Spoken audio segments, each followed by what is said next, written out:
Hello everyone.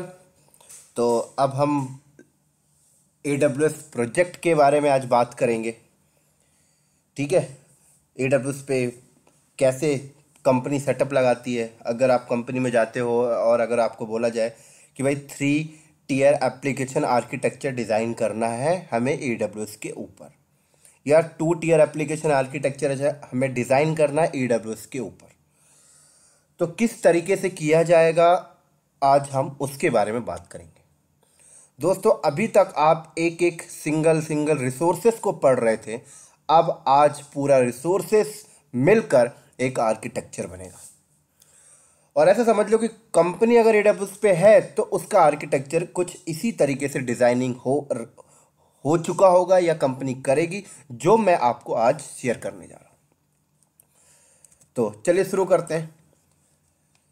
देखो दोस्तों, अगर आपने AWS पे सेटअप लगाया है ना, फॉर एग्जांपल आपका पूरा का सेटअप AWS पे चल रहा है और ये आपका एक कस्टमर है, ये आपका एक कस्टमर है। फॉर एग्जांपल ये क्या है, आपका एक कस्टमर है जिसके पास लैपटॉप है।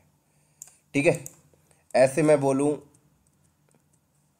ये आपका एक कस्टमर है जिसके पास लैपटॉप है, या फिर मैं बोलूं ये कस्टमर है जिसके पास मोबाइल है।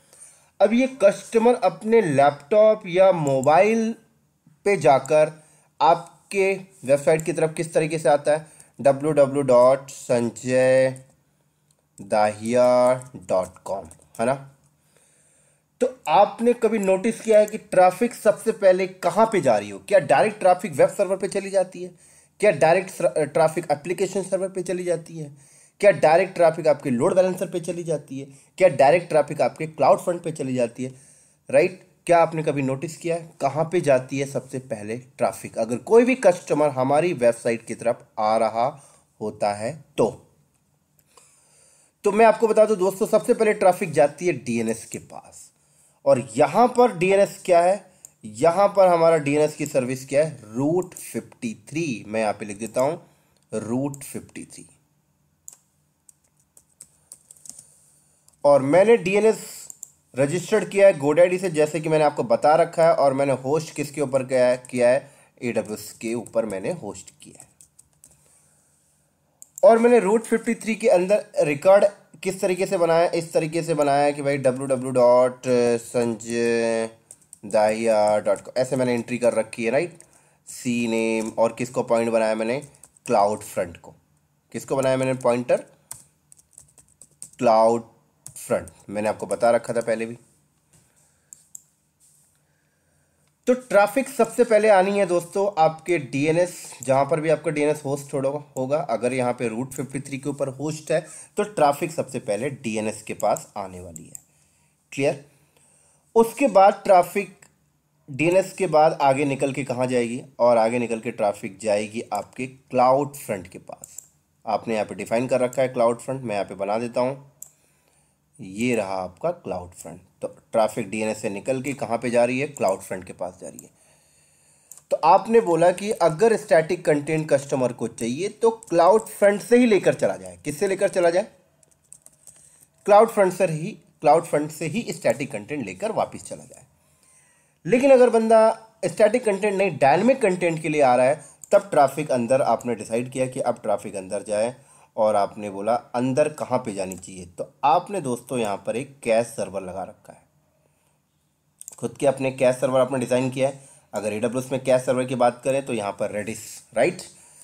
तो जब आप रेडिस लेते हो या अपना खुद का कैश सर्वर लेते हो तो आप डिसाइड कर सकते हो कि मुझे कितने कैश सर्वर लेना है। और अगर आप नंबर ऑफ कैश सर्वर लोगे तो दोस्तों यहाँ पर आपको एक लोड बैलेंसर की जरूरत पड़ेगी।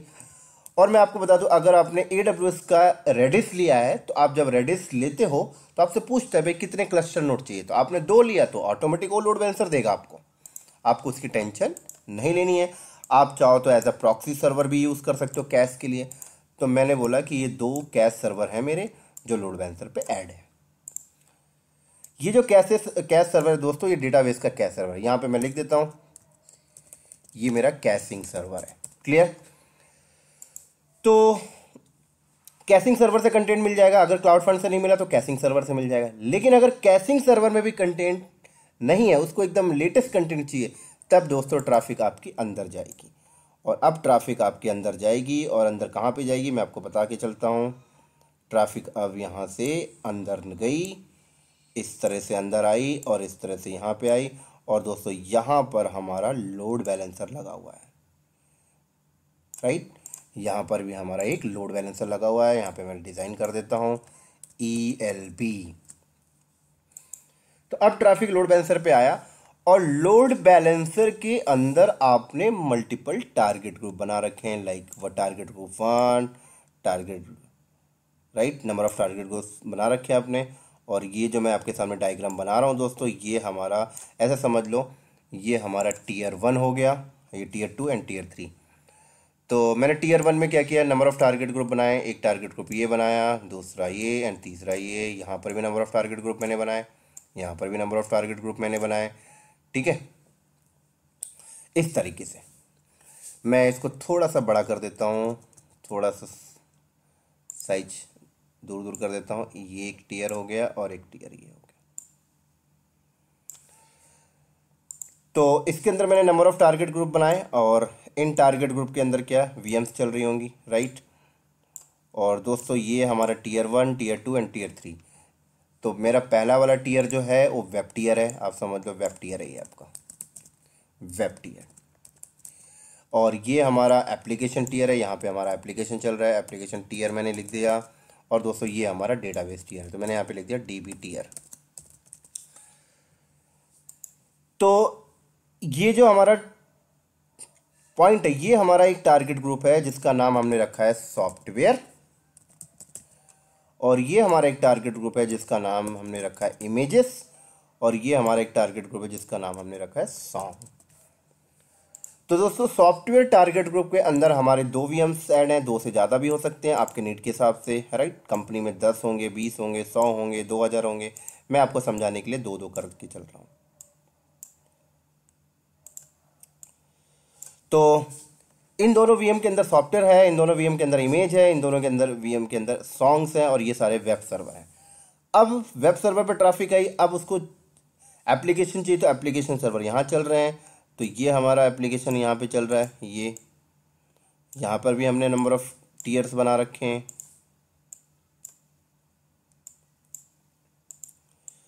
तो ये हमारा वेब टीयर, ये हमारा वेब सॉफ्टवेयर टारगेट ग्रुप, ये हमारा इमेज टारगेट ग्रुप, ये हमारा सॉन्ग टारगेट ग्रुप, ठीक है। तो अब ट्रैफिक वेब पे आई, तो अब उसको एप्लीकेशन में जाना है, तो एप्लीकेशन में कैसे जाएगी। तो हमने क्या किया, यहाँ पर एक और ELB हमने बीच में लगाया, हमने यहाँ पर एक और ELB बीच में लगाया दोस्तों। और उसके बाद हमने बोला कि भाई साहब ट्रैफिक डायरेक्ट नहीं जाना आपको एप्लीकेशन टीयर में, पहले ELB पे आओ, और ELB से फिर ट्रैफिक यहाँ पे जाने वाली है। तब क्वेश्चन आता है कि हमारा लोड बैलेंसर कैसे समझेगा। तो लोड बैलेंसर के अंदर आपने लिसनर का कॉन्सेप्ट पढ़ा था, तो लिसनर में आपने डिफाइन कर रखा है पहले से, और आप अपने DNS में भी एंट्री कर रखा होगा। आपने किस टाइप से एंट्री कर रखा होगा, इस टाइप से भाई साहब software.sanjay.com लगाकर आए, राइट। ऐसे आपने इमेज ये भी आपने एंट्री कर रखा होगा DNS के अंदर, और आपने लिसनर में कंडीशन डिफाइन किया होगा कि अगर सॉफ्टवेयर लगा कर आए तो सॉफ्टवेयर ग्रुप की तरफ जाए, सॉन्ग लगा कर आए तो सॉन्ग ग्रुप की तरफ जाए, और ये लैब हमने कर रखी पहले से। तो ये रहा आपका वेब टीयर, ये रहा आपका एप्लीकेशन टीयर। अब डेटाबेस चाहिए तो क्या होगा। तो दोस्तों आपने डेटाबेस टीयर को भी 2 पार्ट में आपने डिवाइड किया है, राइट। ये यहाँ पे आपका एक डेटाबेस है, यहाँ पे आपका एक डेटाबेस है। तो मैं आपको बता दूँ, ये वाला डेटाबेस जो है ये आपने राइट क्यूरी के लिए लगा रखा है, और ये वाला डेटाबेस आप समझो कि आपने रीड क्यूरी के लिए लगा रखा है। अब एप्लीकेशन को कैसे पता लगेगा कि अच्छा राइट की क्यूरी तो राइट की साइड भेजो, और रीड की है तो रीड की साइड भेजो। तो दोस्तों आपने क्या किया, यहाँ पर एक प्रॉक्सी सर्वर लगाया है। यहाँ पर क्या किया आपने, यहाँ पर आपने एक प्रॉक्सी सर्वर लगाया है। मैं यहाँ पे लिख देता हूँ प्रॉक्सी सर्वर,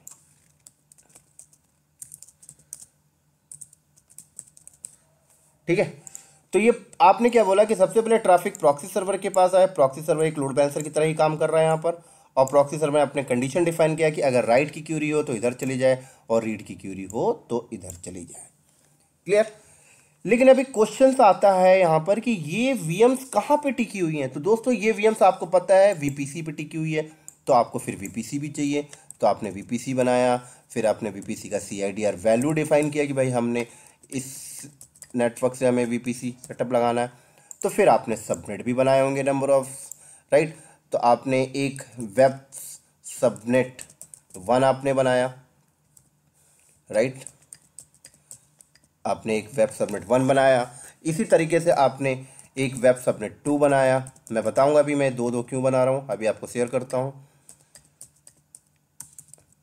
ये हमने बना लिया एक। ऐसे ही हमने एक एप्लीकेशन सबनेट बनाया, हमने एप्लीकेशन सबनेट 1, ठीक है। ऐसे हमने एप्लीकेशन सबनेट 2 बनाया हमने।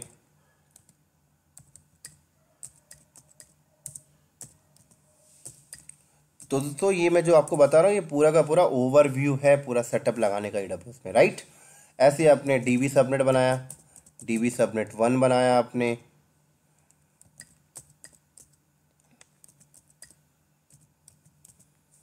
ऐसे आपने DB सबनेट 2 बनाया। तो दोस्तों आपने क्या किया कि आपका यहाँ पर जो VMs होंगी वेब टीयर पे, राइट। तो जो दो VMs है ये दोनों VM अलग अलग सबनेट पे होनी चाहिए, तभी तो हाई अवेलेबिलिटी मिलेगा, इसलिए आपने दो सबनेट बनाकर चला।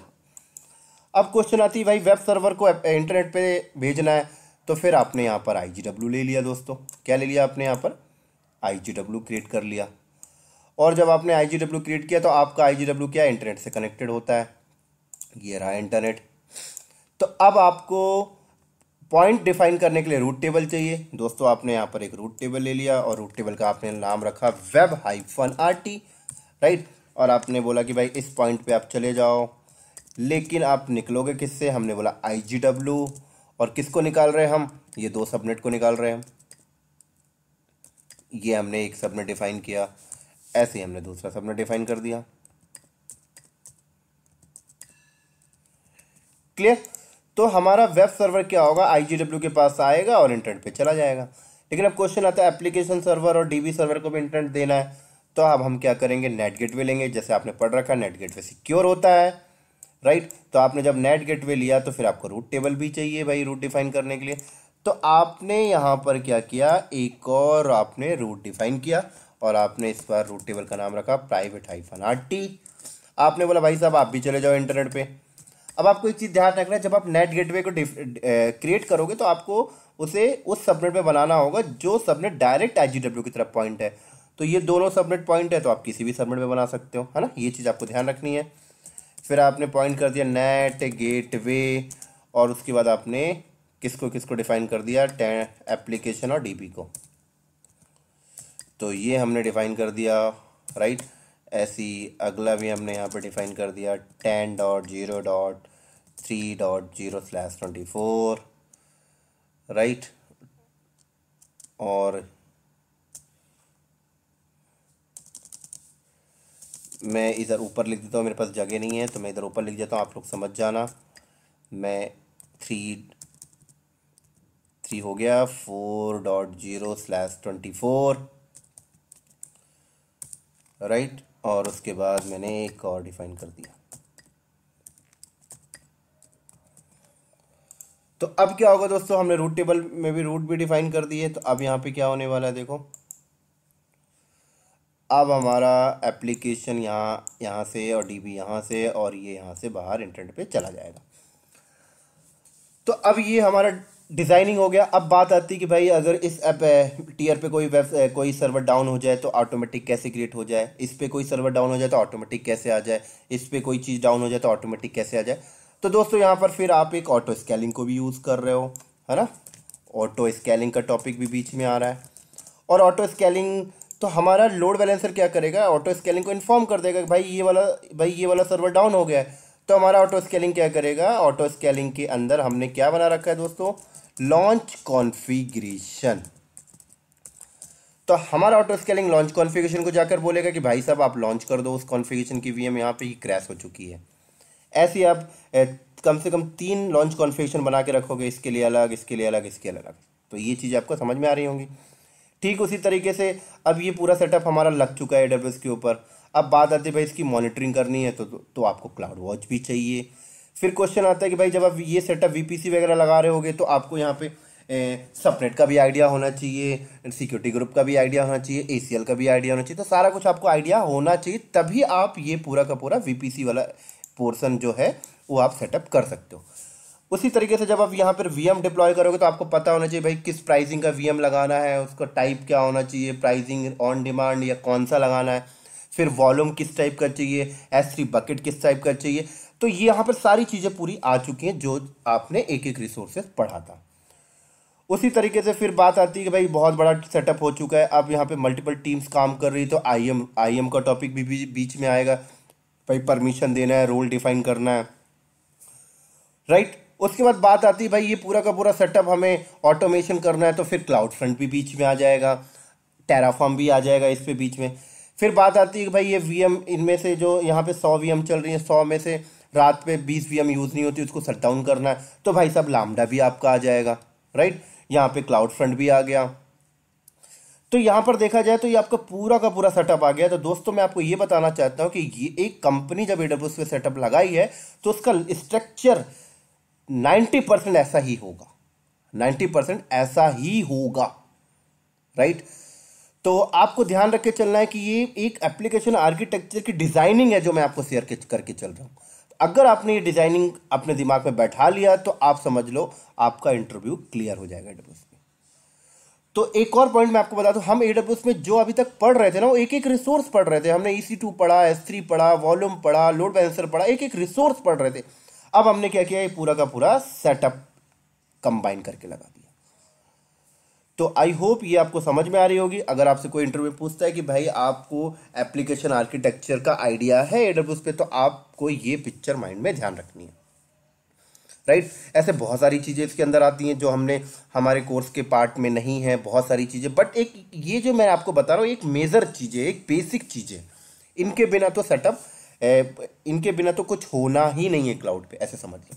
अगर आप क्लाउड पे जा रहे हो और अगर आपको इन सब कुछ चीज़ का आइडिया नहीं है तो कोई फ़ायदा नहीं। तो बेटर है कि आप भाई साहब आप इन सब चीज़ों को ध्यान में रखो। और मैं आप लोगों से रिक्वेस्ट करना चाहता हूँ कि आप ये लैब भी करो, राइट।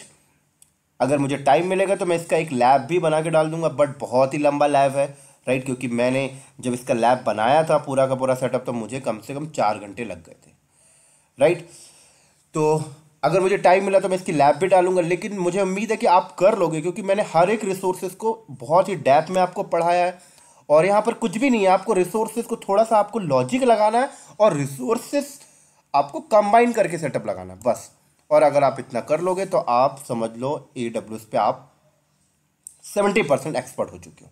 अगर आपने ये अपना ये पूरा का पूरा सेटअप आपने खुद से कर लिया AWS पे, तो आप समझ लो आप क्या पूरा 70% आपने एक्सपर्ट हो चुके हो। फिर आप इंटरव्यू में जाओगे तो आप एक्सपीरियंस वाले आंसर दोगे दोस्तों, एक एक्सपीरियंस का बंदा जैसे आंसर देता है। तो मुझे उम्मीद है कि आप ये ज़रूर करोगे। और अगर आपको करते टाइम कोई डाउट्स हो तो मुझे ज़रूर बताना, मैं आपकी हेल्प करूँगा। तो चलो ठीक है, फिर मैं यहीं पे ऑफ करता हूँ और नेक्स्ट लेक्चर में हम मिलेंगे। हमारा अगला टॉपिक जो होगा ऑटोमेशन पे होगा, AWS ऑटोमेशंस, AWS DevOps, इनमें हम बात करेंगे। क्लियर? तो चलो बाय बाय दोस्तों। और अगर आपको ये वीडियो अच्छा लगा हो तो आप अपने दोस्तों को शेयर करो, राइट, लाइक करो, कमेंट्स करो और सब्सक्राइब करना मत भूलना। चलो बाय बाय।